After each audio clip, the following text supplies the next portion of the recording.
si LeBron James ng Los Angeles Lakers at si Michael Jordan ng Chicago Bulls ay palagi na lang pinagkukumpara. At sa ngayon nga ay nalagpasan na ni LeBron James si Michael Jordan sa all-time scoring leader sa ika-4 na pwesto. Pero kahit nalampasan na nga ni LeBron James si Michael Jordan sa all-time scoring leader sa ika-4 na pwesto, marami pa ring mga fans ng Lakers ang hindi masaya dahil mukhang hindi makakapasok sa playoffs ang Los Angeles Lakers ngayong 2019 NBA season.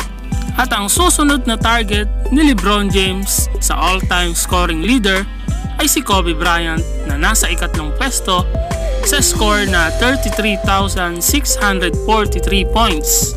At maraming nagsasabi na sa mga susunod na 3 taon ay mauunahan na ni LeBron James sa all-time scoring leader si Abdul Jabbar na may hawak na 38,387 at si Karl Malone na nasa pangalawang pwesto na umahawak ng 36,928 points.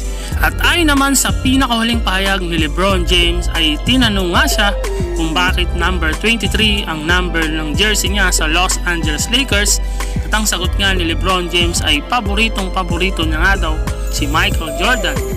At dagdag pa nga ni LeBron James ay sobrang saya niya dahil ang pangalan niya daw ay napapabilang sa mga all-time greats ng NBA. So yun nga no mga ka-BM, anong masasabi nyo sa mga accomplishment ni LeBron James ngayong 2019 NBA season? Comment down below mga ka-BM, at maraming salamat sa lahat ng mga sumusuporta sa channel na to. So yun lang mga ka-BM, peace out!